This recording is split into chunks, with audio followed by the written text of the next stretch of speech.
Hello guys, welcome to our channel. నేను వెంకట తేజ. ప్రస్తుతం మనతో పాటు సీనియర్ జర్నలిస్ట్ ఇమ్మంది రామారావు గారు ఉన్నారు. నమస్తే సార్. నమస్తే బాబు. అదే బాలకృష్ణ గారు ఆయన సినిమాలకు వచ్చి దగ్గరగా 50 సంవత్సరాలు పూర్తవుతుంది. దీనికి సంబంధించి సినిమా పెద్దలందరూ కూడా ఆయన్ని సత్కరించాలని చెప్పేసి ఒక తేదీని కూడా ఫిక్స్ చేశారంట. దీనికి చాలా మంది పెద్దలు వస్తున్నారు. చిరంజీవి గారు, పవన్ కళ్యాణ్ గారు, చంద్రబాబు నాయుడు గారు. అయితే బాలకృష్ణ గారు కుటుంబ సభ్యులు జూనియర్ ఎన్టీఆర్ గారు, అలాగే కళ్యాణ్ రామ్ గారు, వీళ్ళిద్దరు మాత్రం రావట్లేదని ఒక పుకారు నడుస్తుంది. సో దాని గురించి ఇక్కడ మన తాలూకు మన అనుభవంలో ఉన్నటువంటి విషయాల్ని అంటే దాన్ని ఆధారం చేసుకునే నేను చెప్తున్నాను. బాలకృష్ణ గారితో వీళ్ళు ఏ రోజైనా ఆయనకి సంఘీభావం తెలిపారా? ఆయనతో కలిసి కూర్చొని మనందరం ఒకటే అనే పద్ధతుల్లో ప్రవర్తించారా? బాలకృష్ణ గారు బాధపడితే వీళ్ళు బాధపడాలి, అంతే కదా. పెద్దల్ని అనుసరించాలి కదా. అదే కదా ఎన్టీ రామారావు గారి తాలూకు కుటుంబంలో ఉన్న గొప్పతనం ఏంటంటే, ఎన్టీ రామారావు గారు వాళ్ళ తమ్ముడు శరీరాలు వేయినప్పుడు కూడా ఒక ప్రాణంతో ఉండేవాళ్ళు. ఎంత డిసిప్లిన్ అండి ఆ ఇంట్లో, ఎంత డిసిప్లిన్. ఏ ఒక్కరు కూడా హరికృష్ణ తప్ప ఎవరు కూడా ఎన్టీ రామారావు గారి ముందు మాట్లాడే యోగ్యత లేదు, అర్హత లేదు. అలా ఉండేవాళ్ళు. హరికృష్ణ గారు ఉండేవారు. తారకమ్మ కూడా ఎలా ఉండేదండి? హరికృష్ణ గారు ఎన్టీ రామారావు గారు పెద్ద కొడుకు కదా. పెద్ద కొడుకు కాదు, పెద్ద కొడుకు కంటే ముందు లోకేశ్వరి ఉంది. 3 కొడుకులండి, 3 కూతుర్లండి. లోకేశ్వరి, పురంధరేశ్వరి, భువనేశ్వరి, ఉమామహేశ్వరి, 4 అక్క చెల్లెళ్ళు. రామకృష్ణ, జయకృష్ణ, బాలకృష్ణ, మోహన్ కృష్ణ, జయశంకర్ కృష్ణ, వీళ్ళందరూ కూడా హరికృష్ణ గారి పేరు మర్చిపోయారు మీరు. హరికృష్ణ గారి పేరు అదే నేను చెప్పాను కదా, వీళ్ళందరూ అన్నదమ్ములు మాట. వీళ్ళు ఎవరు కూడా వాళ్ళ ముందు మాట్లాడే అర్హత ఉండేది కాదు. అది ఎవరికి తెలియని విషయాలు.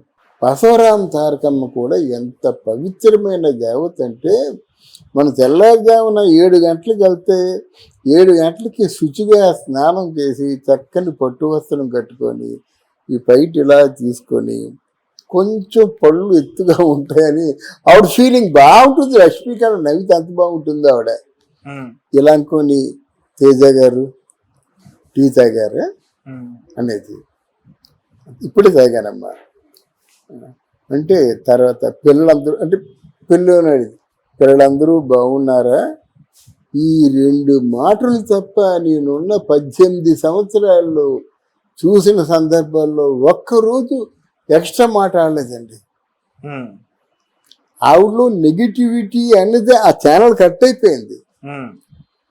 వీడు దుర్మార్గుడు అంటే పాపం వాడు ఏదో కష్టంలో ఉన్నాడు అంతే, మిగతా మాట్లాడలేదు. ఆ రామారావు గారి కోపానికి ఆవిడ కాబట్టి ఉందండి. ఎంత కోపం ఆయనకి. ఏం గాడిదలు కాస్తున్నారు మీరు అంటాడు ఎన్టీ రామారావు గారు. అది అలా బాగా ఏం గాడిదలు కాస్తున్నారే. అంత కోపానికి ఏ రోజు ఏ లోటు లేకుండా టైం టు టైం 5 గంటలైతే 4:30 అయితే పలహారం వచ్చేస్తుంది. ఇంత పల్లెంతో 5 గంటలైతే కూర్చోవడం, మేకప్ వేసుకోవడం. 6 గంటల నుంచి 7 గంటల వరకును ప్రొడ్యూసర్స్తో దర్బార్ ఉండేది. రామారావు గారి ఇంట్లోనే దర్బార్ ఉండేది. ఒక 30 కుర్చీలు పడతాయి. ఆ దర్బార్లో 7 గంటలకి వర్క్ ఫినిష్ చేసేసి కారు వేసుకొని బయలుదేరిపోవడమే. మళ్ళీ వచ్చిన తర్వాత దిష్టి తీయడం కొబ్బరికాయతో. వెళ్ళినప్పుడు దిష్టి, వచ్చినప్పుడు దిష్టి. ఏదో ఉంటుంది వారికి.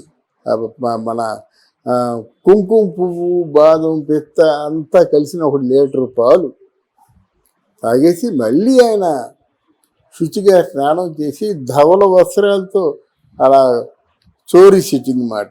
అది ఎప్పటికప్పుడు ఎంతమంది వచ్చినా సరే రామారావు గారి ఇంట్లో టీ రెడీ. అలా టీ కాస్తూనే ఉంటారు. అలాగని టీ రెడీ మాట. అంత అమూల్యంగా చూసుకునే వ్యక్తి. ఇక్కడ చెప్పవలసింది ఏంటంటే, ఎన్టీ రామారావు గారి ఇంట్లో ప్రేమలు అంటే డిసిప్లిన్, దాన్ని మీరు తప్పుదో పట్టించారు కదా. నిజంగా ఎన్టీ రామారావు కుటుంబంలో ఉన్నారైతే ఇప్పటికీ బాలకృష్ణ హరికృష్ణ బతుకున్నంత కాలం ఇలా ఉండేవాడు. తెలిసిన ఇప్పటికీ బాలకృష్ణ ఉండేవాడు, చనిపోయినంత వరకు చేతులు కట్టుకునే ఉండేవాడు. ఆయన చూస్తే మిగతా జయశంకర్ కృష్ణ ఇలాగా. అలాగే బాలకృష్ణ పైన ఉన్నాడు మోహన్ కృష్ణ, ఆయన మాటే మాట్లాడు.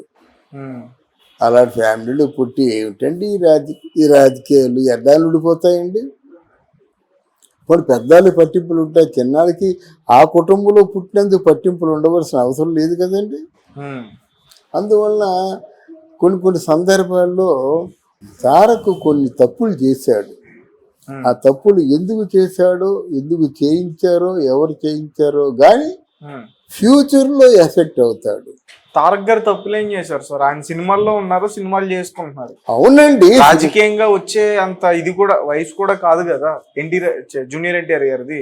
రాజకీయంలో వచ్చే వయసు కానప్పుడు ముందు ప్రచారానికి ఎందుకు బయలుదేరాడండి? అప్పుడే ఓ దండం పెట్టేసి అది కాదు బాబాయ్ కొన్నాళ్ళు నా టైం కావాలని చెప్పొచ్చు కదా. ముందేంటి ఎన్టీ రామారావు వారసుడు నేనే కదా. అప్పుడు ఆవేశంతో ఉన్నారు, ఇప్పుడు ఆలోచనతో ఉన్నారు అనుకోవచ్చు కదా. ఎలాగొస్తుంది ఆలోచన? బంధుత్వంలో ఆలోచన ఉండదు. బంధుత్వంలో ఒకరినొకరు కాపాడుకోవడమే, అంతేగాని నీకు ఆవేశం వచ్చిందని మీ అన్నయ్యని మానేస్తావా?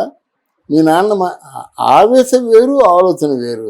ఆలోచనలు తర్వాత చూసుకుందాం, ఆవేశం తర్వాత చూసుకుందాం. ముందు నీ ఉనికిని కాపాడుకునే పరిస్థితి మాకు ఉంటుంది, అర్థమైందా? అందువల్ల నీ వ్యక్తిత్వానికి ఒక మరక లాంటిది నీ తాలూకు ఆవేశం అని నేను నిష్పక్షపాతంగా చెప్పదలుచుకున్నాను. అది విని బాధపడవచ్చు, అది తర్వాత విషయం. కానీ అది ఎప్పటికైనా ప్రభావం చూపిస్తుంది, అది కూడా గంటబద్ధంగా చెప్తున్నాను. ఇక్కడ కళ్యాణ్ రాము మన తారకు ఎంత చెబితే అంతే. వాళ్ళకు ఉన్నటువంటి అంటే వాళ్ళిద్దరు అన్నదమ్ములు రిలేషన్సే కాకుండా చాలా రిలేషన్స్ ఉంటాయి నాయన. ప్రపంచంలో ఎంతమంది అన్నదమ్ములు కొట్టుకు చావడం లేదు. అన్నదమ్ముల మధ్యనే ముందు అందరూ వేరు, వీళ్ళ వేరుగా ముందు అన్నదమ్ములే వేరైపోతారు. కానీ మీ ఇద్దరు ఉన్నారంటే ఒకరికొకరు బాండింగ్ ఏదో ఉంటుంది. ఆ బాండింగ్ వాళ్ళిద్దరి మధ్యనే ఉండేయండి. మీ ఇద్దరు ఎన్టీ రామారావు, త్రివిక్రమరావు గారు ఉన్నట్టుగా మీరు ఒకే ప్రాణంగా ఉండండి. మీ పై వాళ్ళని గౌరవించాలి కదా. చంద్రబాబు నాయుడు జైల్లో ఉన్నావు, నువ్వు రావు, దేని పిలిచినా రావు. ఇదంతా ఏమిటి ఆయనకు ఉంటుంది, మనసులో ఉంటుంది డెఫినెట్గా. అంటే పెద్దవాళ్ళకి ఉంటుందండి, ఉంటుంది. మరి దాని పర్యవసానం మరి బాలకృష్ణ ఫ్యాన్స్ ఆలోచిస్తారు, మనం ఆలోచించడం కాదు. వీళ్ళిద్దరిని పిలవకపోవడం వాళ్ళ తప్పు అవుతుంది. వస్తారో రారో పిలవకపోవడం ఆ కమిటీ తప్పు అవుతుంది. బాలకృష్ణ వద్దంటే ఆయన తప్పు అవుతుంది, పిలిచినా వెళ్ళకపోతే వీళ్ళు తప్పు అవుతుంది. ఇది చరిత్రలో నిలిచిపోతుంది అన్నమాట. ఎందుకంటే చిన్న ఈవెంట్ కాదు కదా. 50 సంవత్సరాల సినీ చలనచిత్ర చరిత్రలో మళ్ళీ రారాజుగా ఉన్నాడు కదా ఆయన కూడా. ఎన్ని హిట్స్ మనకు ఆంధ్రదేశంలో ఇద్దరే ఫ్యాన్స్ ఉండేవారు, ఒకటి బాలకృష్ణ ఫ్యాన్స్, 2 చిరంజీవి ఫ్యాన్స్. ఇప్పుడు వీళ్ళందరూ వచ్చారు. కానీ మరి ఎన్ని లక్షల మంది, ఎన్ని కోట్ల మంది ఉంటారు బాలకృష్ణ ఫ్యాన్స్. అందువల్ల ఆ ఫ్యాన్ బేస్ జూనియర్ ఎన్టీఆర్ గారు కూడా సంపాదించుకున్నారు కదా. ఫ్యాన్ బేస్ గురించి మాట్లాడుకుంటే కాదండి, పాన్ ఇండియా ఫ్యాన్ బేస్ ఉన్న స్టార్ సార్ జూనియర్ ఎన్టీఆర్ గారు. అవునండి, జూనియర్ ఎన్టీఆర్ ఎంతటి వాడైతే వాళ్ళకేం కావాలండి. ఇప్పుడు పవన్ కళ్యాణ్ రాష్ట్రానికి ముఖ్యమైన మంత్రి.